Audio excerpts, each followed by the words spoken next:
The marble floor was cold beneath my knees, even through the thick fabric of my uniform. I'd been scrubbing the same spot for 20 minutes now, watching the wine stain slowly fade from cream to pale pink, my fingers pruned and aching from the chemical bite of the cleaner. The hallway stretched endlessly in both directions, all gleaming surfaces and tasteful art that cost more than I'd earn in a lifetime. Everything here whispered wealth in a language I'd never learned to speak. My back protested as I shifted position, the dull ache settling deeper into my spine. 3 double shifts this week, 4 next week if I could manage it. The numbers tumbled through my exhausted mind like stones: rent, utilities, mama's medication, the past due notice from the hospital. Each figure a small knife, cutting a little deeper. You missed a spot. I flinched at the sharp voice, my head snapping up to find Mrs. Castellanos looming over me, her severe face pinched with perpetual disapproval. The head housekeeper of the Valencia Hotel, the most exclusive establishment in the city, where rooms started at $5,000 a night, and the clientele could buy and sell people like me without checking their bank statements. I'm sorry, You'll do it properly the first time, or you'll find yourself back on the street. Her accent was thick, her words clipped. Mr. Constantine arrives in 1 hour. Everything must be perfect. Perfect. Do you understand? My throat tightened. Yes, ma'am. She swept away, her heels clicking in angry staccato against the marble, leaving me alone with my burning hands and the spreading dampness behind my eyes that I absolutely could not allow to fall. Not here. Not where someone might see. I'd heard whispers about Mr. Constantine in the 3 months I'd worked here. Everyone whispered about him, the staff falling silent when his name was mentioned, crossing themselves when they thought no one was looking. He occupied the entire penthouse floor, though he rarely stayed more than a few days at a time. Something about business, something about power, something about the kind of danger that made even hardened security guards nervous. The kind of man who existed in a different stratosphere entirely. I returned to scrubbing, my vision blurring slightly. The exhaustion was bone deep now, settling into my marrow. I couldn't remember the last time I'd slept more than 4 hours, couldn't remember the last time I'd eaten something that wasn't whatever the kitchen staff was throwing away at the end of their shifts. My uniform, 2 sizes too big, borrowed from a girl who'd quit last month, hung on my frame like a tent, invisible. That's what I needed to be. Invisible and efficient and completely forgettable. The stain finally surrendered, fading to nothing under my determined assault. I sat back on my heels, pressing one raw hand against the small of my back, allowing myself exactly 3 seconds of rest before the elevator chimed. My heart lurched. Too early? He wasn't supposed to arrive for another hour. I scrambled to gather my supplies, my hands clumsy with panic. And that's when it happened. My elbow caught the bucket, sending it tipping, the dirty water cascading across the pristine floor in a spreading pool of disaster. No, no, no. The word escaped as a desperate whisper as I lunged forward, trying uselessly to contain the flood with my bare hands. The water was everywhere now, creeping toward the antique runner, toward the doorway of Suite 3000, toward certain termination of my employment. The elevator doors opened. I didn't look up. Couldn't look up. My entire focus narrowed to the impossible task of cleaning up this catastrophe before Mrs. Castellanos returned, before whoever had just arrived witnessed my spectacular failure.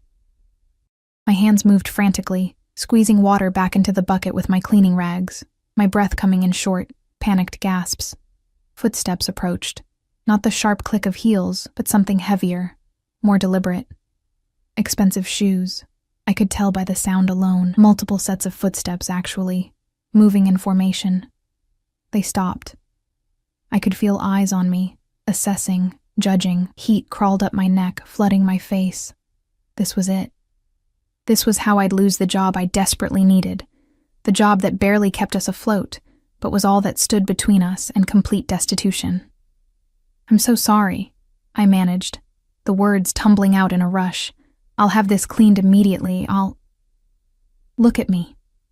The voice cut through my panic like a blade through silk, low, commanding, with an accent that turned the simple words into something almost dangerous. Not a request. Never a request from someone who sounded like that. I couldn't disobey. My body moved before my mind could catch up, my head tilting back, my eyes traveling up past perfectly tailored shoes, past charcoal slacks with a knife-edge crease, past a black shirt that probably cost more than my entire wardrobe until, oh. The breath left my lungs in a silent rush. He was young. That was my first coherent thought. Younger than I'd expected, maybe 30, perhaps a year or two more. Dark hair swept back from a face that could have been carved from marble, all sharp angles and aristocratic lines. But it was his eyes that held me frozen, pale, almost silver in the hallway's soft lighting, and completely, utterly cold. This was a man who'd looked at death and found it boring. 2 men flanked him, both large and alert, their jackets cut to conceal but not quite hide the weapons underneath. Security. His security. Because men like him move through the world wrapped in layers of protection, insulated from the chaos that defined lives like mine. "What's your name?" He didn't blink, didn't smile. His gaze moved over me with the same clinical assessment someone might use when examining a particularly interesting insect. "Sarah." My voice came out barely above a whisper. "Sarah Mitchell." "Hun, how long have you worked here, Sarah Mitchell?" Something about the way he said my full name made my skin prickle with awareness. 3 months.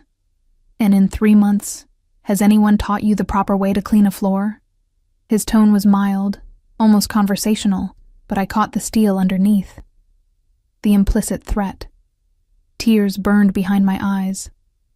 I would not cry. I would not cry in front of this man, in front of his cold appraisal and his casual cruelty. "Yes, sir." "I'm sorry, sir. It won't happen again." "No," he agreed softly. "It won't." The finality in those words hit me like a physical blow. Of course. He was going to have me fired. Men like him probably ruined lives before breakfast without a second thought. I was nothing to him, less than nothing. A mistake to be erased, a problem to be eliminated. The tears came anyway, hot and humiliating, spilling down my cheeks before I could stop them. I ducked my head, my hands still clutching the soaked rag, my shoulders trembling with the effort of keeping the sobs silent. I needed this job. Mama needed her medication. The hospital needed their payment. We needed... Stop. I couldn't. The tears kept coming. 3 months of exhaustion and fear and grinding poverty finally breaking through the careful wall I'd built around myself. I pressed my free hand against my mouth, trying to muffle the sounds, trying to disappear into the floor itself. A shadow fell over me. He'd moved closer, close enough that I could smell his cologne now. Something dark and expensive with notes of cedar and smoke, close enough that I could see the perfect shine of his shoes, now dangerously near the spreading water. Look at me. Quieter this time, but no less commanding. I forced my head up, my vision swimming with tears, and found him crouched before me, not kneeling.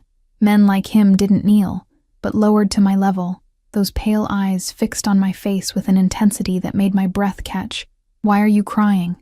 The question was clinical, curious, as if my tears were a puzzle he needed to solve. My voice broke. "I can't lose this job. Please. I'll work double shifts. Why can't you lose this job?" He tilted his head slightly, studying me. "There are other jobs." A hysterical laugh bubbled up. "Other jobs." As if it were that simple. "My mother is sick. She needs medication. I have bills. The words tumbled out before I could stop them, desperation overriding dignity. "I don't have anyone else. It's just us. Please, I'll do anything. Anything?" The word hung in the air between us, sharp and loaded with meaning. I froze, suddenly aware of how that must have sounded, of how vulnerable I'd made myself, of how this powerful, dangerous man was looking at me now, not with pity, but with something else entirely, something calculating. I started to backtrack, but he held up one hand, silencing me. "How much do you make here?" he asked instead. The question threw me. $15 an hour, usually 40 hours a week, sometimes more. Something flickered across his face. Too quick to read, too subtle to name. He stood in one fluid motion, pulling his phone from his pocket. "Victor." One of the security guards stepped forward immediately. "Yes, sir." "Find out who this girl's supervisor is. Tell them she's been reassigned." His eyes never left my face, effective immediately. My heart stopped. "Reassigned? You'll work for me now." He said it as casually as someone might comment on the weather, directly. "Your salary will be triple what you're currently making. You'll have health insurance that will cover your mother's medication. You'll work reasonable hours." I stared at him, convinced I'd misheard. Convinced this was some cruel joke, some game rich men played with desperate girls in hallways. I don't understand. It's quite simple." He slipped his phone back into his pocket, his gaze still fixed on mine with that unnerving intensity. "I need someone I can trust. Someone who has something to lose. Someone who knows what desperation tastes like and will do everything in their power to avoid tasting it again." "But you don't know me." The words escaped before I could stop them. "I could be anyone. You could be a threat." He finished my sentence, his lips curving into something that wasn't quite a smile. "But you're not. I can always tell." The elevator chimed again, his head turned slightly, and I saw his jaw tighten almost imperceptibly. "Go to the penthouse. Suite 5000. Wait for me there. Victor will take you up." I struggled to form a coherent thought. "I haven't said yes." Those pale eyes returned to mine, and this time there was something almost amused in their depths. "Yes, you have. You said it the moment you told me you'd do anything." He straightened his cuffs, a gesture that seemed habitual. "The only question now is whether you meant it." He walked past me, his shoes somehow avoiding the water I'd spilled, his security following like shadows. I watched him go, my mind spinning, my heart hammering against my ribs. This was insane. This was dangerous. This was... "Miss Mitchell?" Victor, the security guard, extended one gloved hand toward me. "If you'll come with me." I looked down at my soaked uniform, my raw hands, the bucket still lying on its side in a puddle of dirty water. Looked at the life I'd been living, stretched thin as paper, always one disaster away from complete collapse. Looked at the elevator where that dangerous, beautiful man had disappeared, offering me a lifeline that felt more like a noose. My hand was shaking when I placed it in Victor's. "Okay," I whispered. "Okay." The elevator doors closed behind us, and I watched the numbers climb. Past the floors where people like me cleaned and served, past the luxury suites, past everything familiar, toward the penthouse, where a stranger with silver eyes had just purchased my future for the price of my desperation. I should have been terrified. The problem was, I was. The elevator rose in silence, each floor marked by a soft chime that seemed to echo in my chest. Victor stood at parade rest, his hands clasped behind his back, his expression revealing nothing. I pressed myself against the far corner, acutely aware of how I must look, uniform soaked and wrinkled, hair escaping its bun in damp tendrils, the chemical smell of cleaning solution clinging to my skin. What had I just agreed to? The numbers climbed higher than I'd ever been allowed to go. The penthouse level wasn't accessible with a standard key card. I'd learned that my first week. Only Mr. Constantine and his personal staff could reach it, and now, apparently, me. The doors opened onto a private foyer that stole what little breath I had left. Polished black marble reflected recessed lighting, creating the illusion of walking on water. A massive abstract painting dominated one wall, all slashing reds and golds that seemed to move in my peripheral vision. The air itself felt different here, filtered and temperature-controlled to perfection, carrying the faint scent of leather and expensive tobacco. "This way, Miss Mitchell." Victor's voice was carefully neutral as he gestured toward an enormous set of double doors. My legs moved mechanically, carrying me forward, even as my mind screamed warnings. This was the part in the story where the foolish girl walked into the monster's lair. This was where everything went horribly, irreversibly wrong. The doors opened onto a space that defied description. Floor-to-ceiling windows wrapped around three sides, offering a view of the city that made my stomach drop. We were so high up that the buildings below looked like toys, the traffic like sluggish rivers of light. The penthouse itself was decorated in shades of black and steel gray, all clean lines and minimalist furniture that probably cost more per piece than I'd make in a year, even at my new salary, if this was real. if any of this was real. Mr. Constantine will be up shortly. Victor moved to position himself by the door, clearly intending to wait with me. My voice cracked. I cleared my throat, tried again. What exactly am I supposed to do? He said I'd be working for him, but he'll explain. Victor's expression softened slightly, though his posture remained rigid. I'd suggest you make yourself presentable. There's a bathroom through that door. He nodded toward a hallway. Second door on the right. Make myself presentable. Right. As if soap and water could transform me into someone who belonged in a place like this. But I went anyway, my feet silent on carpet so plush it felt like walking on clouds. The bathroom was larger than my entire apartment, all white marble and gold fixtures, with towels so soft they seemed to melt under my touch. I stared at my reflection in the massive mirror, barely recognizing the hollow-eyed girl looking back at me. When had I gotten so thin? The uniform hung on me like a shroud, emphasizing the sharp angles of my collarbones, the shadows under my eyes. My skin had that grayish cast that came from too little sleep and too much stress. I looked exactly like what I was, someone drowning slowly, too proud to scream for help until it was almost too late. I washed my hands carefully, watching the water turn gray with dirt and cleaning solution.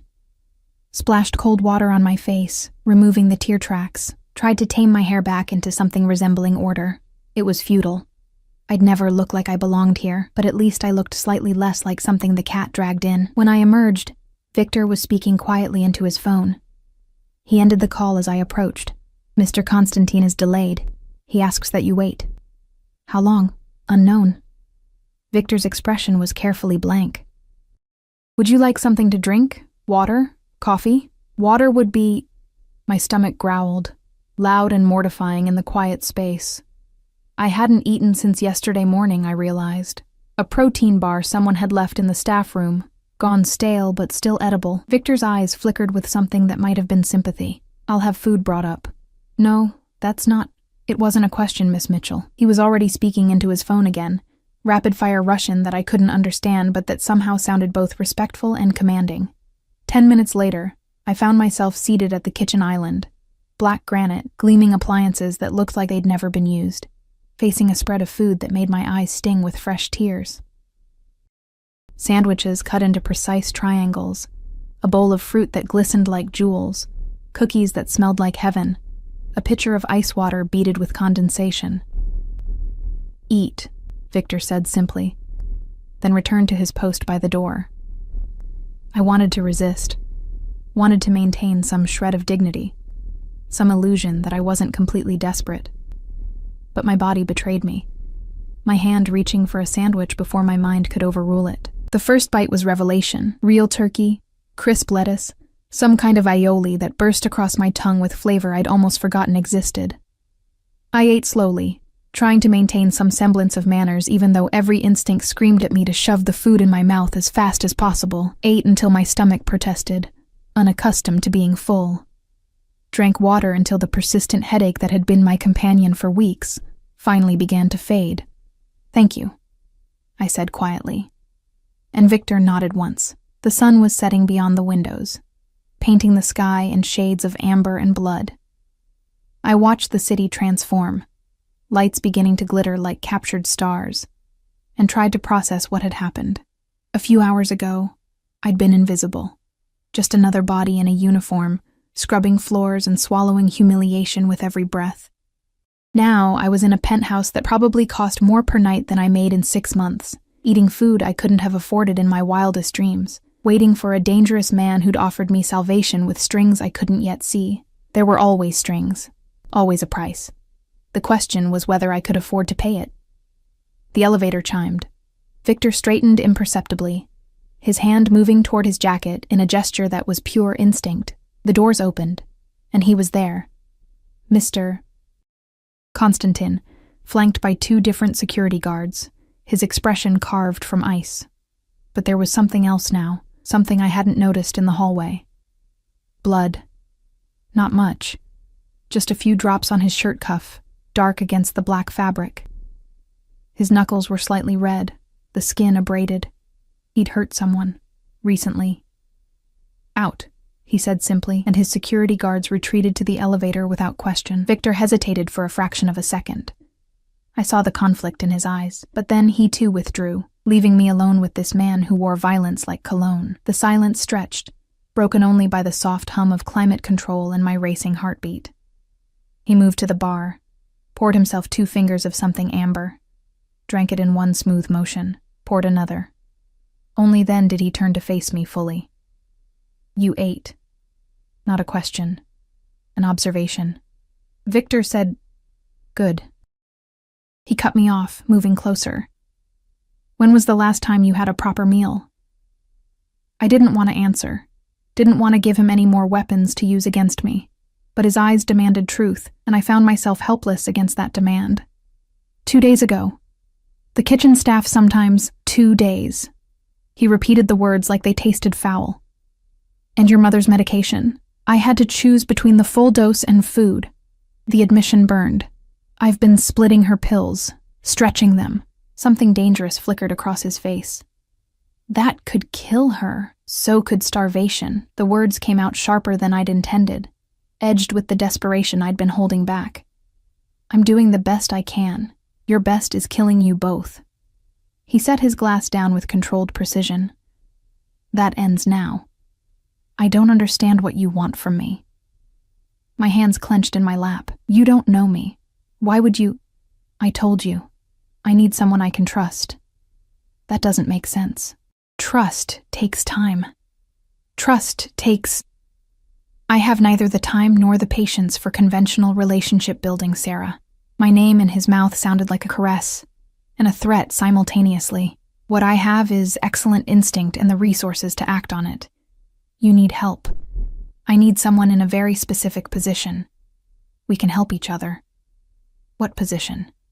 He studied me for a long moment, those pale eyes cataloging every detail. "My world is complicated, dangerous. People want things from me constantly. Money, power, influence, blood. It becomes difficult to know who's genuine and who's simply playing a long game." He moved to the windows, his back to me, silhouetted against the dying light. "But you have no idea who I am, do you?" "You're Mr. Constantine." I said it carefully. "You stay here sometimes. People are afraid of you. They should be." He turned back, and something in his expression made my breath catch. "My full name is Alexei Konstantin Volkov. Does that mean anything to you?" I shook my head slowly. "Good." A ghost of something that might have been a smile touched his lips. "That's refreshingly honest. Most people in this city know my name, know what it represents." "What does it represent?" "Power. Control." He approached until he was standing directly in front of me, close enough that I had to tilt my head back to maintain eye contact. "I run an organization that operates in the spaces between legal and illegal. I have business interests that span continents. I have enemies who would kill me without hesitation, and allies who would betray me for the right price." His hand moved, and I flinched involuntarily, but he only brushed a loose strand of hair from my face, his touch surprisingly gentle. "I need someone in my personal space who wants nothing from me except to survive.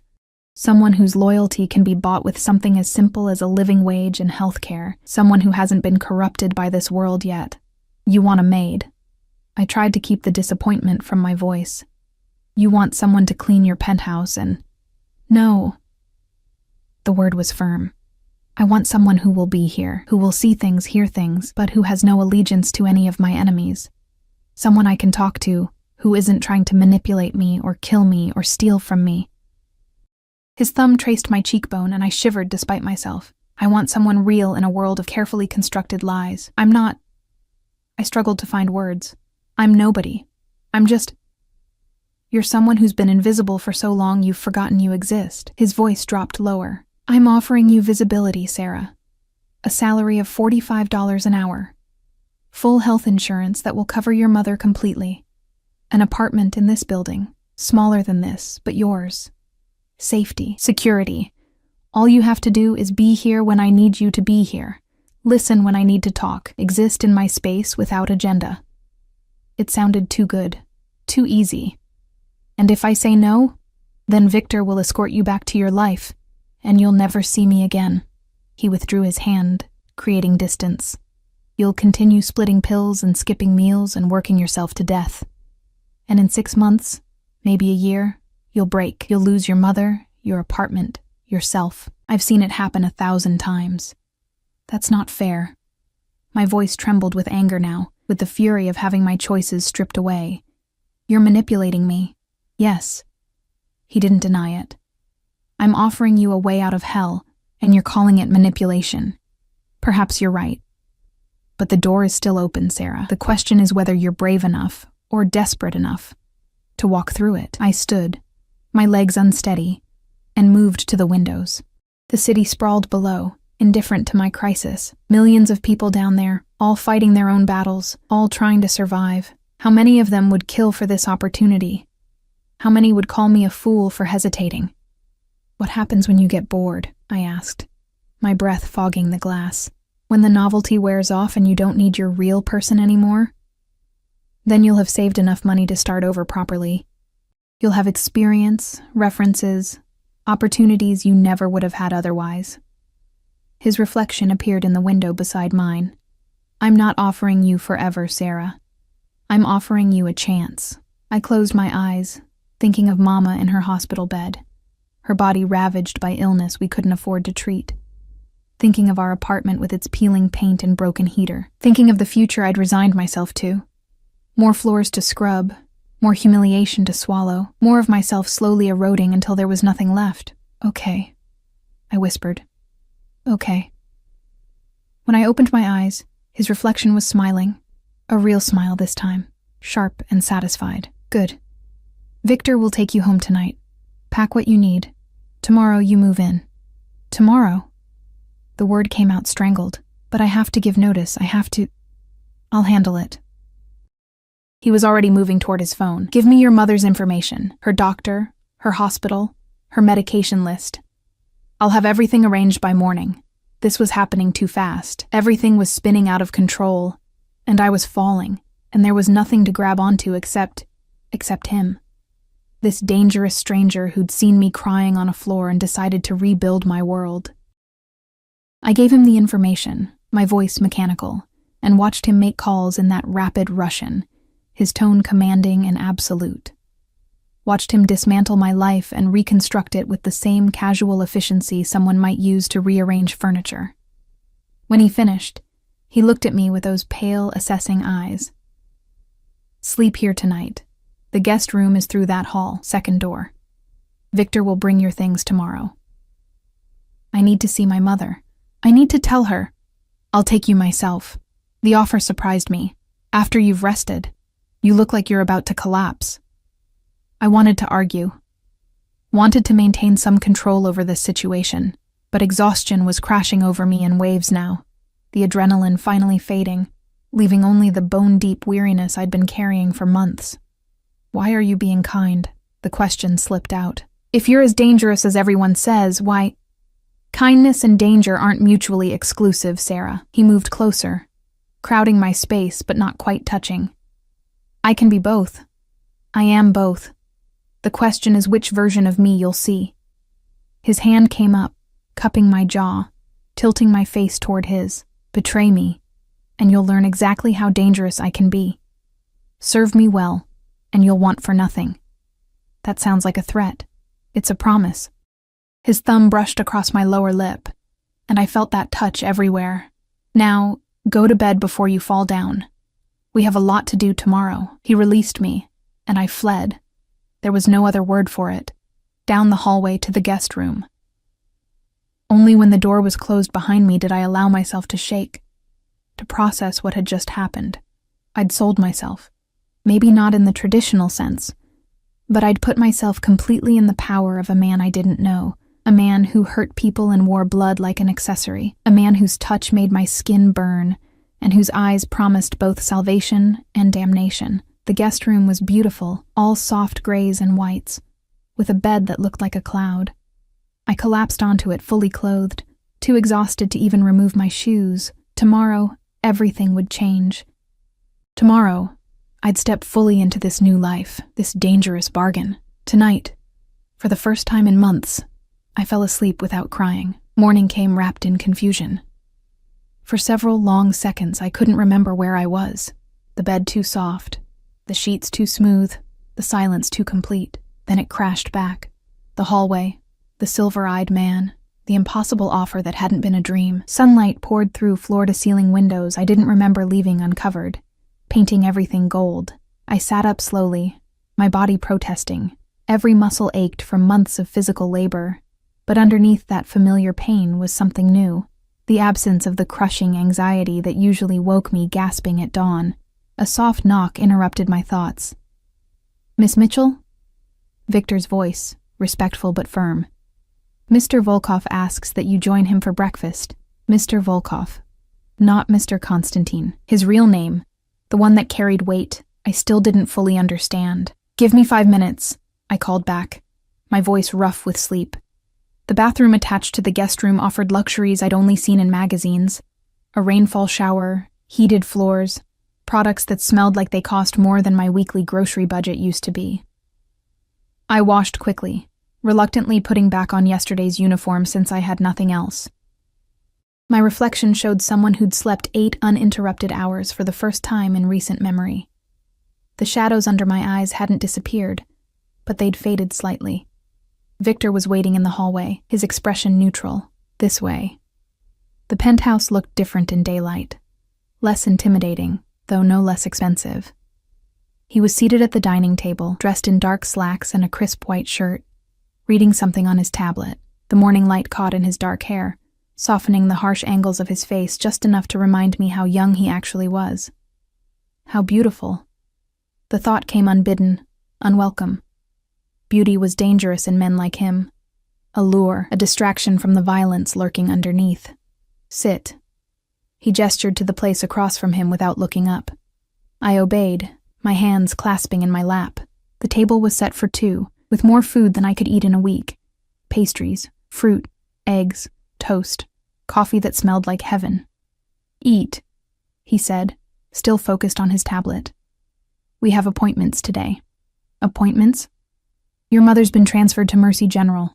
Better facility, better doctors. They'll start her on the correct medication regimen this afternoon." He finally looked up, those pale eyes assessing. "You'll meet with HR at 2 to finalize your employment contract.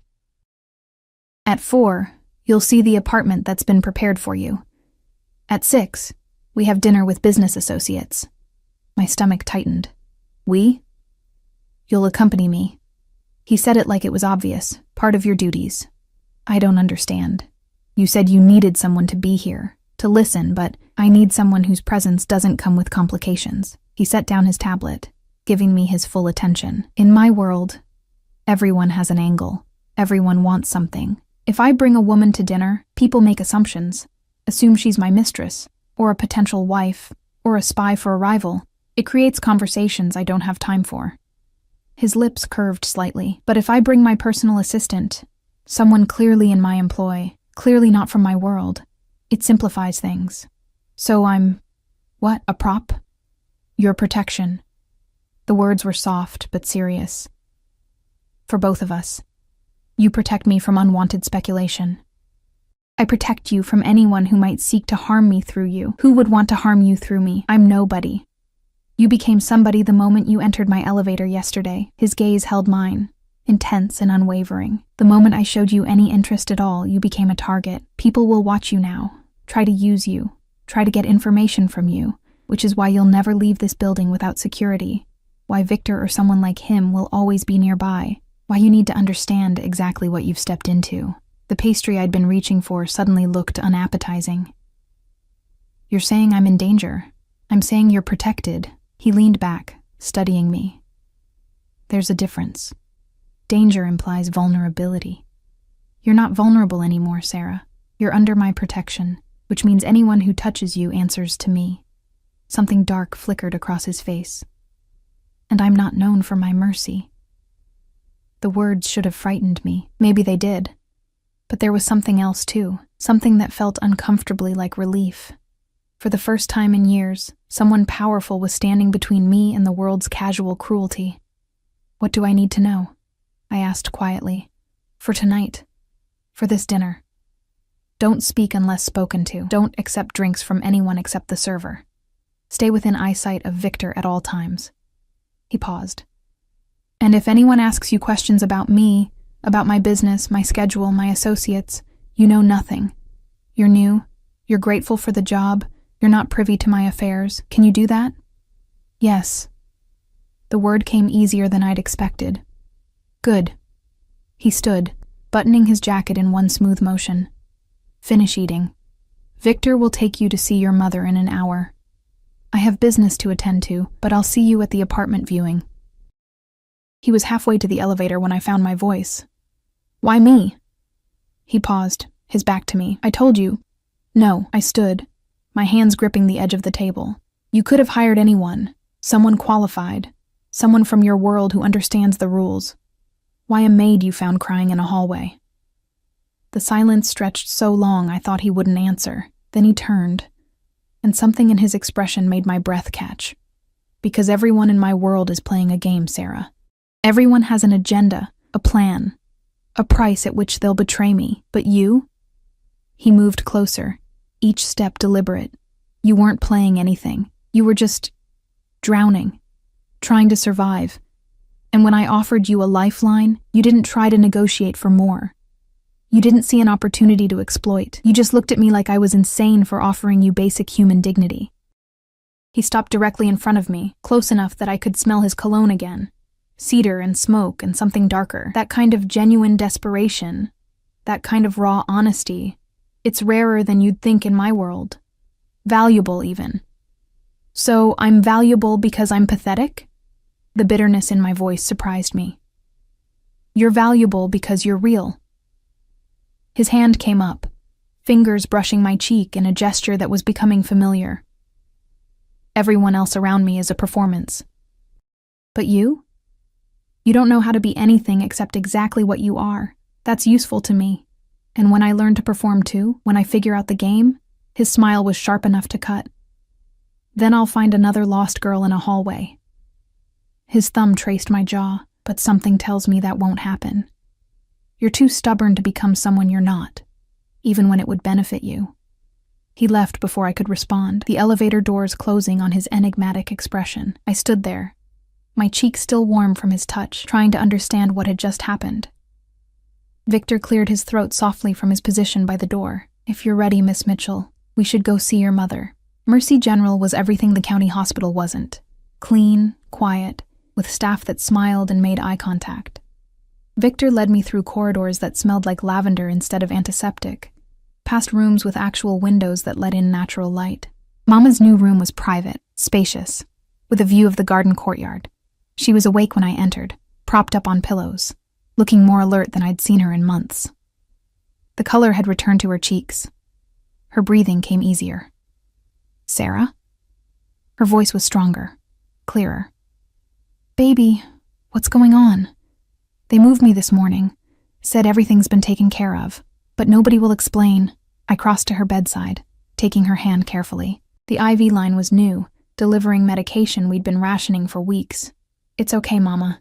Everything's okay now. Nothing's okay. We can't afford this place. They said my treatment's already been paid for, all of it, but that's impossible. I got a new job. The lie came easily, or maybe it wasn't entirely a lie. A better one. With health insurance. They're covering everything. Her eyes, still sharp despite the illness, searched my face. What kind of job comes with insurance this good right away? Sarah Michelle Mitchell, what have you done? Nothing bad. I squeezed her hand gently. I promise, Mama. I'm working as a personal assistant now, for someone wealthy. It's legitimate. It's safe. The last word tasted like ash. Safe. Nothing about Alexei Volkov was safe. But compared to watching my mother die by inches because we couldn't afford her medication, compared to the slow starvation of body and soul I'd been enduring, maybe danger was relative. You look different, Mama said softly, studying me. Rested.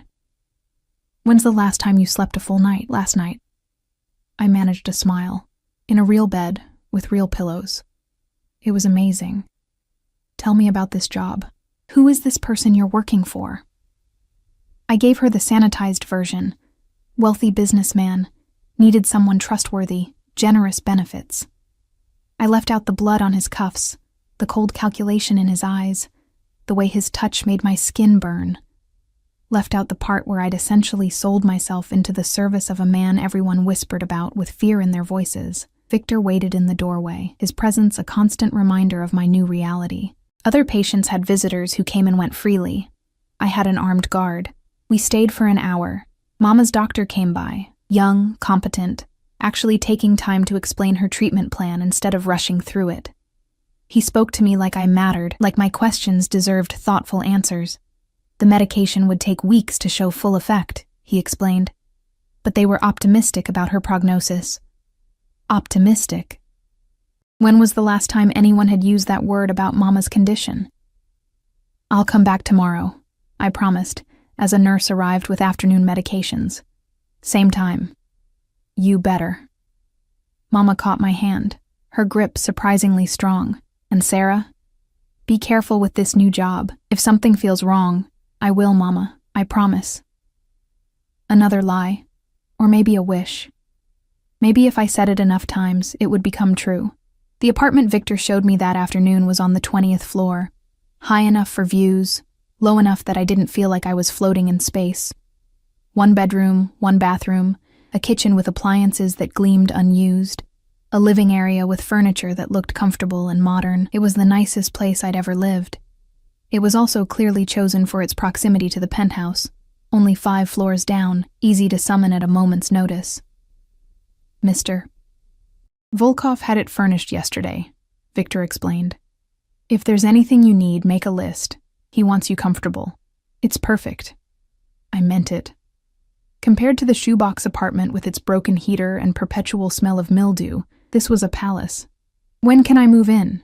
Your belongings are already here. Victor gestured to the bedroom. I collected them this morning while you slept. I pushed open the bedroom door and froze. My clothes, the few items I owned, hung in a closet that could have held 10 times as much. But they weren't alone. Designer labels I recognized from magazines filled the remaining space, along with shoes, bags, accessories, everything in my size. What is this? I turned to Victor, my voice sharp with confusion. Mr. Volkov's instructions. Victor's expression remained neutral. You'll be accompanying him to various functions. You need appropriate attire. I didn't agree to be his dress-up doll. You agreed to be his personal assistant. Victor's tone was patient but firm. This is part of that role. The clothes are tools, nothing more. You wouldn't ask a carpenter to work without a hammer. The logic was sound, but something about it made my skin crawl. These weren't my clothes. This wasn't my life. I was playing dress-up in someone else's existence, and the longer I did it, the harder it would be to remember who I'd been before. If I even wanted to remember. The dinner tonight, I said, changing the subject. What should I wear? Victor moved to the closet, selecting a dress in deep emerald that looked simultaneously elegant and understated. This, with these shoes. Hair down, minimal jewelry. Mr. Volkov prefers simplicity. How do you know what he prefers? I've worked for him for 6 years. Victor laid the outfit on the bed carefully. I know most of his preferences by now. 6 years. Long enough to see things, to know secrets. I studied Victor's scarred face, his careful posture. Can I ask you something? You can ask. I may not answer. Is he as dangerous as people say? Victor's expression didn't change, but something flickered in his eyes. More dangerous than you can imagine, Miss Mitchell. But not to you. He paused. Not unless you give him reason. He's protective of what he considers his, possessive even. As long as you remain loyal, you have nothing to fear. And if I'm not loyal, then I would pray for you. Victor moved toward the door. Be ready by 5:30. We leave at 6. After he left, I stood in the bedroom surrounded by expensive things that weren't mine, wearing a future I hadn't chosen, and wondered if I'd made a terrible mistake. But when I thought about Mama's face, rested, hopeful, free from the constant shadow of pain, I knew the answer. I'd made the only choice available to me. Now, I had to live with the consequences. I picked up the emerald dress, feeling the weight of silk that cost more than I used to make in a month, and began preparing for my first evening in Alexei Volkov's world. The restaurant was the kind of place I'd only ever seen in movies.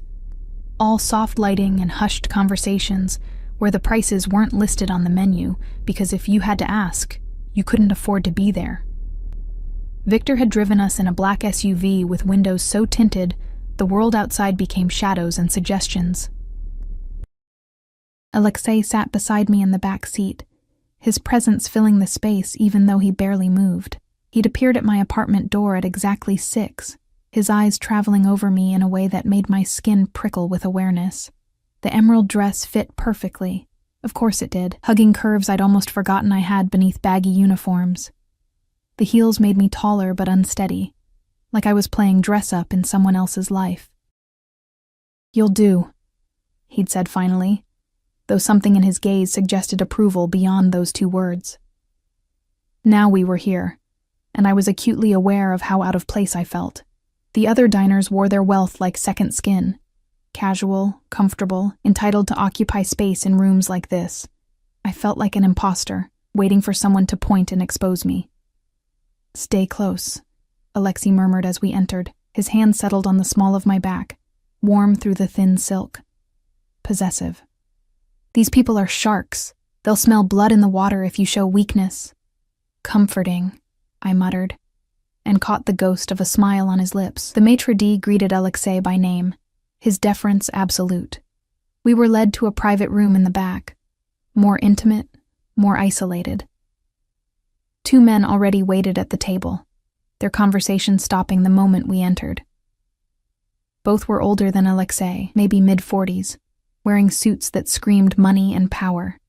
One had silver threading through his dark hair, his face weathered but handsome. The other was stockier, with cold eyes that assessed me like I was merchandise. "Alexei."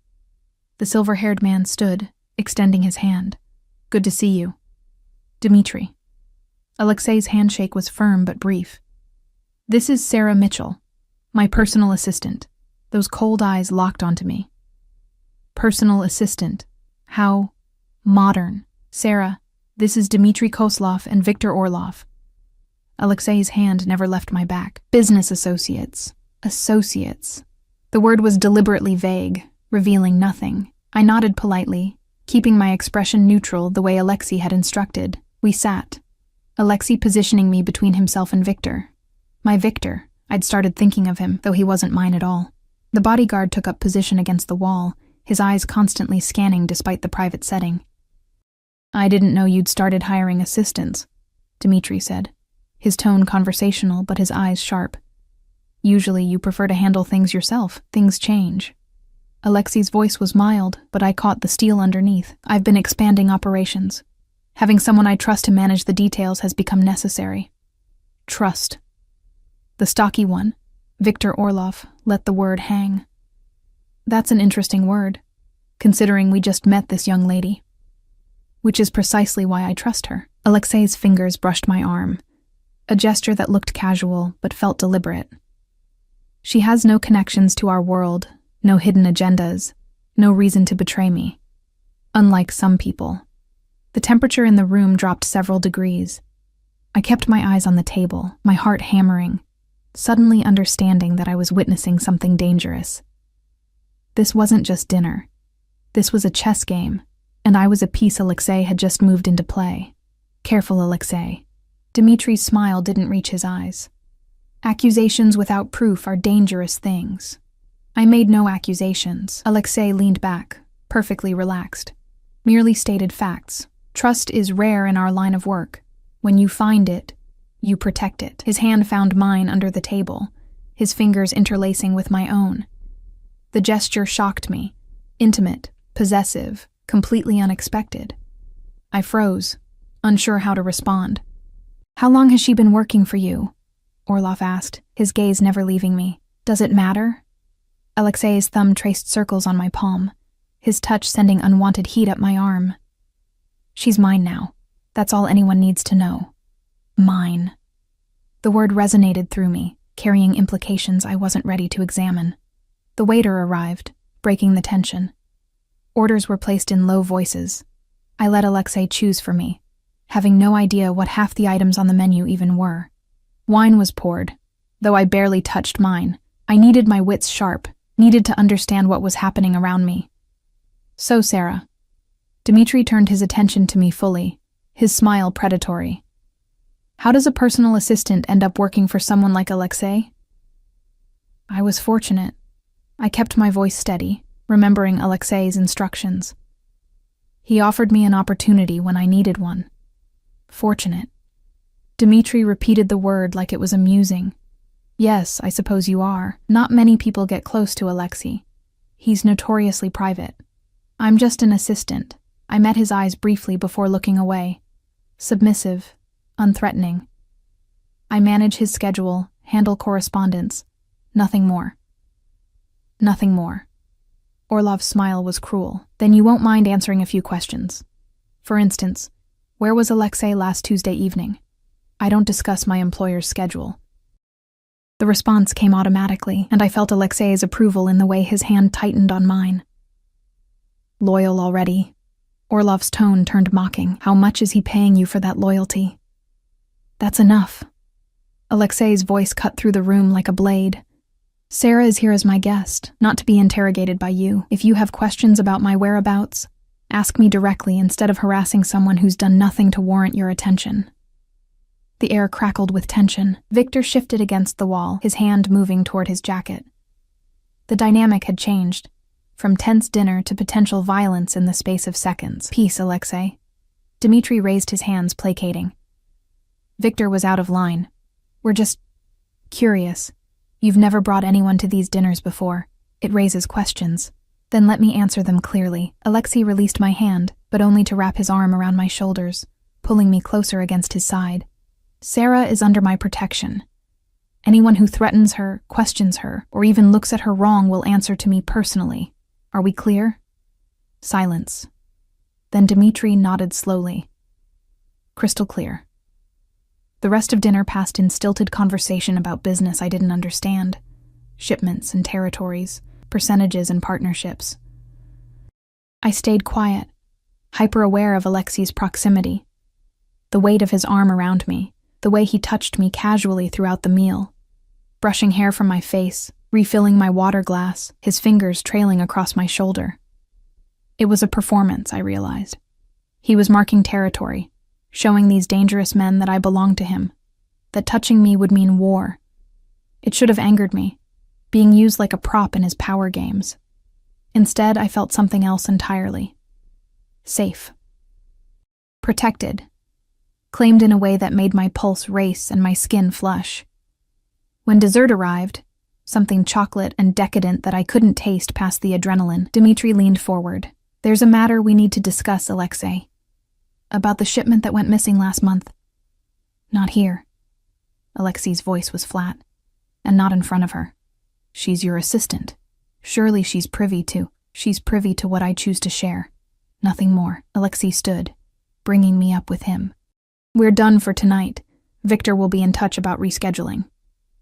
He guided me toward the door, his hand firm on my waist. Behind us, I heard Orlov's muttered comment, too low for full words but the contempt clear in his tone. Alexei stopped, turned. The temperature plummeted. "Say it again." His voice was soft, deadly. "Say it loud enough for everyone to hear." I said nothing that matters. Orlov's smile was sharp with malice. "You called her a whore." Alexei's words were precise, each one landing like a physical blow. "You implied she's here for services beyond filing paperwork. That's what you said. Own it." The silence was suffocating. Victor had moved, I realized, positioning himself between us and the other men, his hand inside his jacket, ready. "It was a joke," Orlov started. "Apologize." Alexei cut him off. To her. "Now. You can't be serious. Do I look like I'm joking?" Something terrible lived in Alexei's eyes now, something that made my stomach clench with fear. Not fear of him, but fear of what he might do. "You have 5 seconds to apologize to Sarah, or I walk out of here and every deal we have dies with this conversation." 4 seconds of silence. 3, 2. "I apologize, Miss Mitchell." Orlov's voice was strained, humiliated. "My comment was inappropriate. We're done here." Alexei's hand found mine, pulling me from the room. Dmitri, find better associates. This one's lifespan is looking shorter every day. We walked out into the night, Victor trailing behind us. I couldn't breathe properly, couldn't process what had just happened. Alexei had threatened business deals, possibly his entire relationship with these men, over an insult directed at me. The SUV was waiting. Victor opened the door, and Alexei guided me inside before sliding in beside me. The door closed, sealing us in leather-scented darkness. I'm sorry. The words burst out of me. I didn't mean to cause problems. You caused nothing. His voice was still edged with violence. That was about respect, about making sure everyone understands that you're not available for their commentary or their assumptions. His hand found my chin, tilting my face toward his. You're mine to protect, Sarah, mine to defend. And I will burn down anyone who forgets that. The possessiveness in his voice should have frightened me. Should have sent me running back to my safe, miserable life where I was invisible and untouchable because I didn't matter enough to touch. Instead, I found myself leaning into his touch, drawn to the danger like a moth to flame. Why? I whispered. Why does it matter so much? Because I said it does. His thumb traced my lower lip, his eyes luminous in the darkness. Because you're the first real thing I've had in years, and I'll be damned if I let anyone take that away. The kiss happened so fast I had no time to prepare. His mouth covered mine, demanding and possessive, stealing the breath from my lungs. His hand tangled in my hair, holding me in place while he took what he wanted. His kiss speaking of ownership and hunger, and barely leashed violence. I should have pushed him away, should have remembered that this was my employer, that I was here because I needed money, that none of this was real. But my body didn't care about should. My hands fisted in his shirt, pulling him closer, and I kissed him back with all the desperation and fear and strange twisted gratitude that had been building since he'd found me crying in that hallway. He groaned against my mouth, the sound raw and hungry, and deepened the kiss until I was drowning in him, his taste, his scent, the solid reality of his body against mine. When he finally pulled back, we were both breathing hard. His eyes searched mine, looking for something I couldn't name. This changes things, he said quietly. I know. My voice was barely a whisper. I won't apologize for wanting you. I'm not asking you to. His smile was sharp and satisfied. Good. Because I'm a possessive bastard, Sarah, and now that I've had a taste, I'm not letting go. The drive back to the hotel passed in charged silence, his hand never leaving mine. When we arrived, he walked me to my apartment door, Victor discreetly remaining by the elevator. Get some rest, Alexei said, though his eyes promised anything but rest. Tomorrow we start establishing new boundaries with certain business associates who need to learn their place. What are you going to do? What I should have done months ago. His knuckles brushed my cheek, gentle despite the violence simmering underneath. Remind them why they fear me. He kissed me again, softer this time, but no less claiming, before stepping back. Lock your door. Don't open it for anyone except Victor or me. Understood? Yes. Good girl. The words sent heat pooling low in my stomach. Sleep well, Sarah. You're going to need your strength. He left before I could ask what that meant. I locked the door as instructed, my fingers trembling, and leaned against it. Everything had changed. I'd walked into that restaurant as an employee, a prop in his power games. I'd left as something else entirely. Something claimed, something wanted, something dangerous. I touched my lips, still feeling the pressure of his kiss, and wondered what I'd become. 3 weeks passed in a blur of impossible luxury and creeping unease. Alexei had been true to his word. Mama's treatment continued without interruption, the doctors reporting steady improvement. I visited her daily, watched color return to her cheeks, heard strength rebuild in her voice. She'd be released soon, they said, home to recover fully, to live instead of merely survive. But nothing came without a price. Alexei's possessiveness had intensified after that dinner. He wanted me constantly nearby, in his penthouse while he worked, accompanying him to meetings where I sat silent and observant, present at dinners where dangerous men spoke in coded language about things I pretended not to understand. His touches grew more frequent, more intimate, a hand at my waist, fingers trailing down my spine, lips brushing my temple in gestures that blurred every professional line. And I let him. God help me, I let him, because some treacherous part of me craved his attention like oxygen. "You're thinking too loud," his voice pulled me from my thoughts. We were in his penthouse, late afternoon sun painting everything amber. He sat at his desk, reviewing documents, while I occupied the chair across from him, my usual position during his business hours. "Sorry." I shifted, trying to focus on the book I'd been attempting to read for the past hour. "What's bothering you?" He set down his pen, giving me his full attention. That was one of the things that unsettled me most. When Alexei focused on you, it was absolute, total. Like you were the only thing in his universe that mattered. "Nothing. Just tired." "Liar." He stood, moving around the desk with that predatory grace. "You've been distracted all week. Tell me why." I closed my book, meeting his eyes. "It's been 3 weeks. When does this arrangement end?" Something flickered across his face. Surprise, perhaps, or displeasure. "End?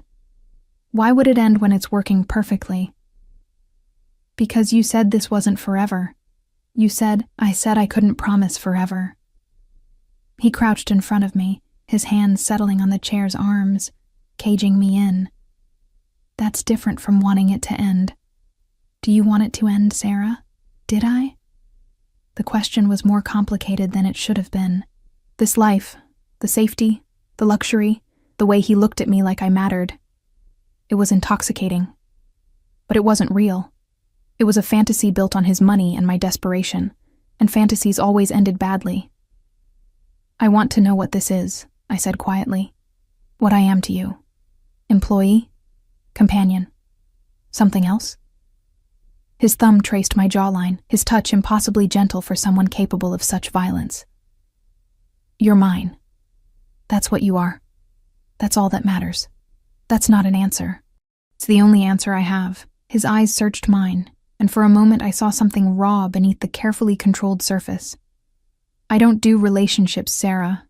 I don't do love or romance or any of the pretty lies people tell themselves.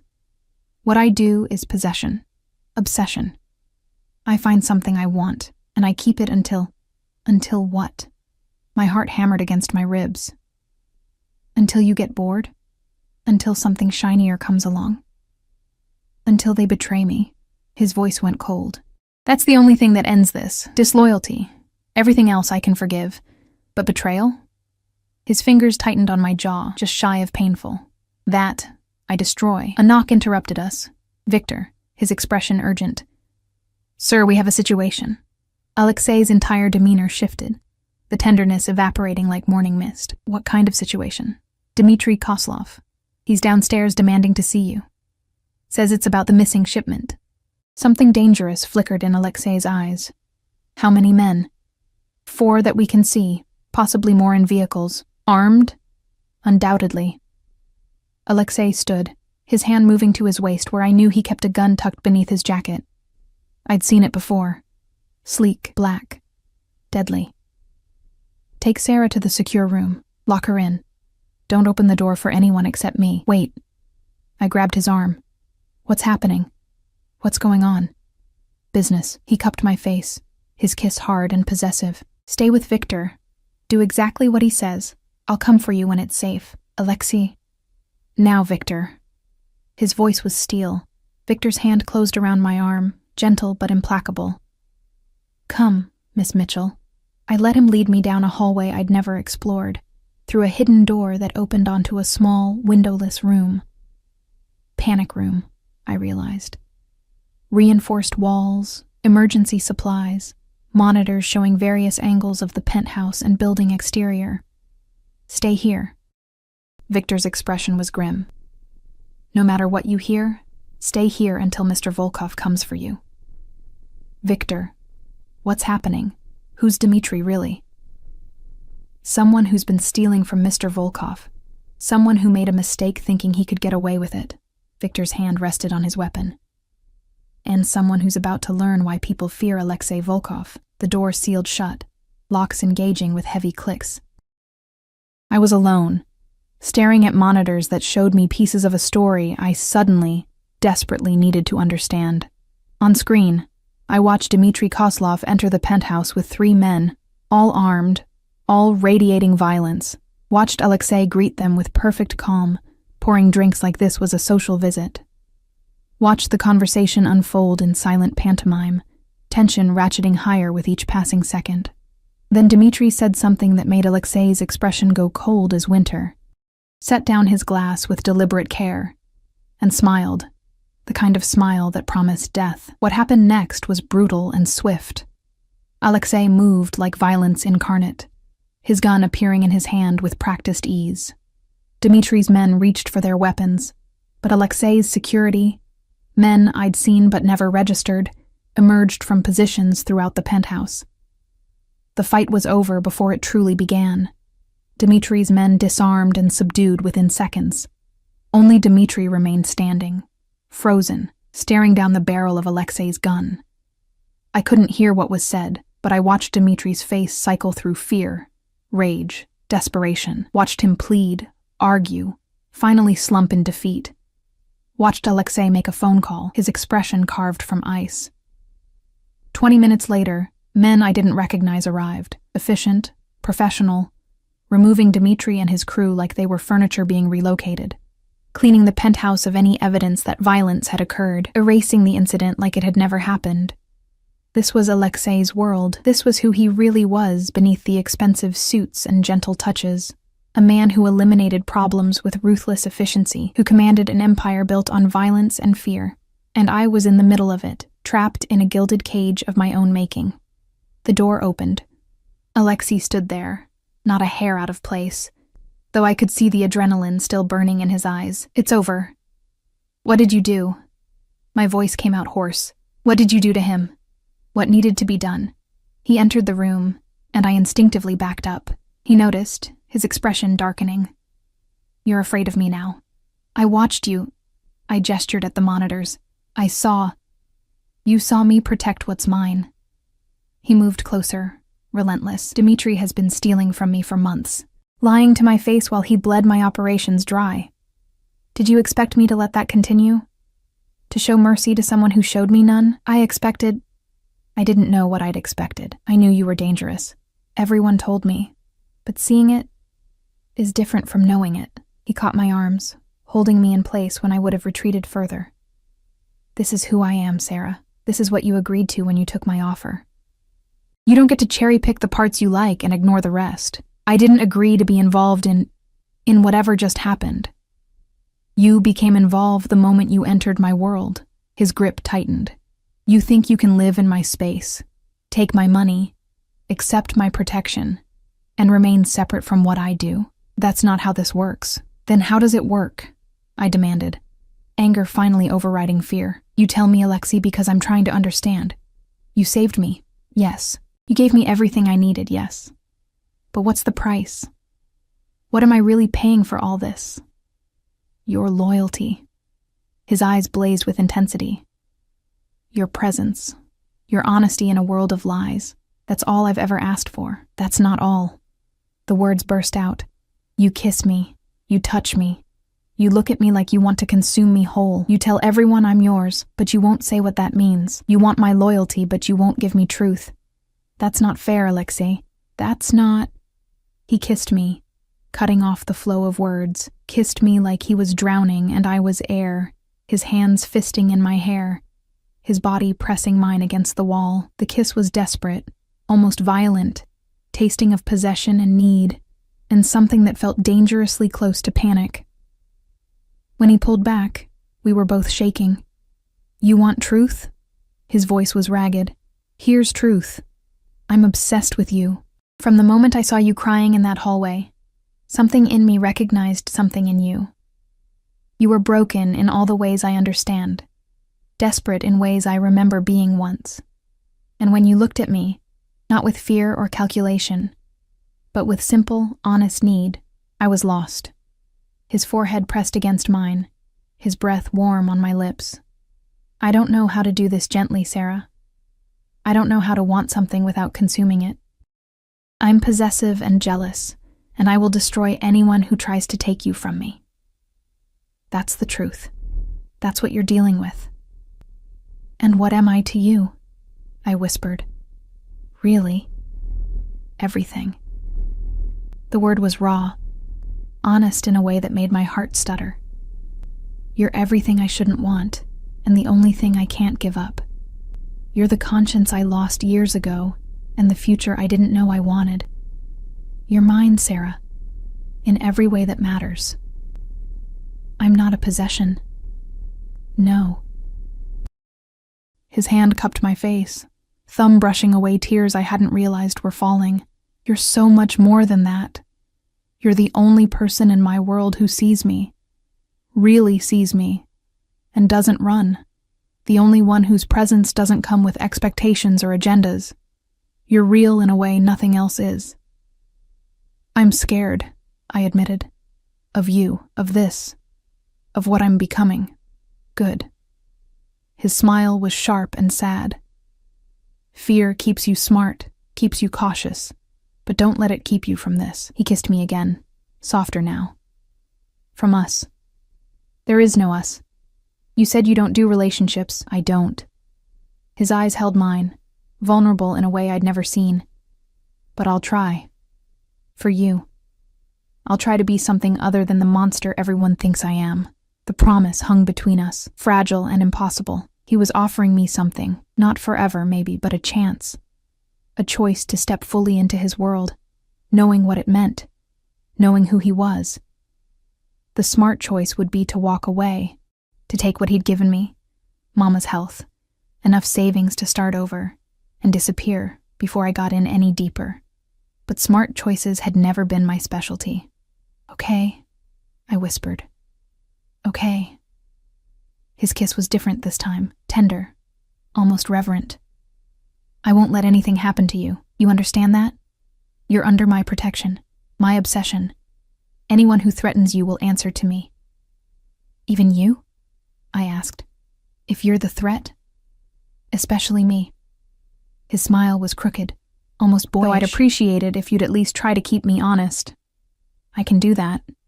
Good. He pulled me close, wrapping me in his arms, because I have a feeling you're the only one who can.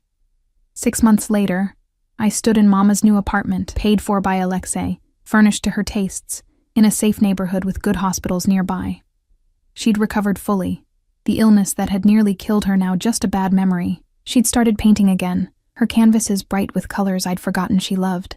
You look happy, she said, studying me over tea. Different. Stronger, I am. It wasn't entirely true, but it wasn't entirely false either. Living in Alexei's world had changed me. I'd learned to navigate dangerous conversations, to read the undercurrents in business meetings, to understand the complex web of loyalties and betrayals that defined his empire. I'd learned that violence was sometimes necessary, that mercy was a luxury, that survival meant making hard choices. But I'd also learned that monsters could be tender, that men built from violence could still crave softness, that obsession could look uncomfortably like love if you squinted hard enough. Alexei was still possessive, still jealous, still capable of brutal efficiency when crossed. But he'd kept his word. He'd tried. Tried to explain instead of command, to ask instead of take, to build something with me instead of simply claiming me. It wasn't perfect. We fought, screaming matches that sometimes ended with thrown objects and always ended with desperate reconciliation. He pushed too hard. I pushed back. He wanted complete control. I refused to give it. We were fire and gasoline, passion and violence, constantly threatening to consume each other. But underneath the chaos was something real. Something worth fighting for. Does he treat you well? Mama asked, reading my thoughts in that uncanny way mothers had. Yes. I met her eyes. He's complicated, dangerous, but he's good to me. Protective, maybe too protective sometimes, but you love him. She said it gently, without judgment. Did I? The question had haunted me for months. What Alexei and I had didn't look like the love in movies or books. It was messier, darker, built on need as much as want. But when I imagined my life without him, without his intensity, his possessiveness, his absolute certainty that I belonged to him. Everything felt colorless. Yeah, I admitted finally. I think I do. Then that's all that matters. Mama reached across the table, squeezing my hand. You saved my life, baby. Let him save yours. That evening, I returned to find Alexei in the penthouse, staring out at the city. He turned when I entered, his expression softening in that way it only did for me. How's your mother? Good. Happy. I moved to stand beside him. She asked about you. What did you tell her? That you're complicated. I leaned against his side, feeling his arm wrap around me automatically. Dangerous, possessive, occasionally insufferable. Sounds accurate. His lips brushed my temple. You left out devastatingly handsome. That's implied. His laugh was low and warm. We stood like that for a while, watching the city lights flicker on one by one, neither of us needing to fill the silence with words. I have something for you, he said finally, pulling a small box from his pocket. Not a ring. I would have panicked if it had been a ring. Instead, a delicate bracelet of platinum and diamonds, beautiful and clearly expensive. Alexei, before you argue, it's not a gift. He fastened it around my wrist with careful fingers. It's a tracker. GPS embedded in the clasp. I'll always know where you are. I should have been angry, should have railed against this blatant invasion of privacy, but I understood what he was really saying. I can't lose you. I need to know you're safe. You're insane, I said, but there was no heat in it. About you? Absolutely. He turned me to face him, his eyes searching mine. I know I'm not easy to love, Sarah. I know what I am, what I've done, but you make me want to be better, to try. I know. I cupped his face, feeling the sharp line of his jaw. And you are. Trying, I mean. It's enough. Is it? His vulnerability was showing again, that rare glimpse beneath the armor. Because I need you to understand. I'm never letting you go. This thing between us, whatever it is, it's permanent. You're stuck with me. Promises, promises, but my heart was racing, my eyes burning with emotion I didn't want to name. I mean it. His intensity was back, that laser focus that made me feel like the center of the universe. I'm possessive, obsessed. I will be insufferable and controlling and probably drive you crazy. But I will also protect you with everything I have. Love you in the only way I know how. Absolutely, completely, without reservation. That sounds exhausting. It will be. His smile was sharp and true, but you're strong enough to handle it. Strong enough to handle me. He was right. Somewhere in the past 6 months, I'd stopped being the broken girl crying in a hallway. I'd become someone who could stand in the center of chaos and not flinch. Someone who could love a dangerous man and not lose herself. Okay? I whispered. The same word that had started everything. Okay. This time when he kissed me, it felt like a vow. A promise of messy, complicated, sometimes violent love between two people who'd found each other in the worst possible way and refused to let go. My life wasn't perfect. Alexei's world was dangerous. His obsession consuming. His need for control sometimes suffocating. But it was mine. This strange, beautiful, terrifying life we'd built together, and I wouldn't change it for anything. Outside, the city glittered with possibility. Inside, wrapped in the arms of a man who'd saved me and claimed me and loved me in all the wrong ways that felt absolutely right, I was finally. You wanted something in your... Gotcha. Yeah, that makes sense, dear. It's chai is what I wanted. I beat an Elden Ring boss on my first try today. I am proud of you, Wheels. What boss was it? That's huge. Oh my god, congrats. Ricotta? Yum. I used to like ricotta more as well, but then I made this. I used to be a food tester back in Australia for like HelloFresh or one of those things, and I made this one meal. It was like a ricotta pasta thing with spinach and stuff. And it was, there was something about it. It was so it was like extra creamy and just it made me feel so ill. And I've never felt the same way about ricotta since then. Trying to control the dynamic system, we do so via closed loop feedback. Place the error signal into a controller, then affects the dynamics of our system. What? What does this controller look like? PID, linear controller, only linear dynamics. Oh my God. Optimization control lets us work with non-linear systems alongside using constraints.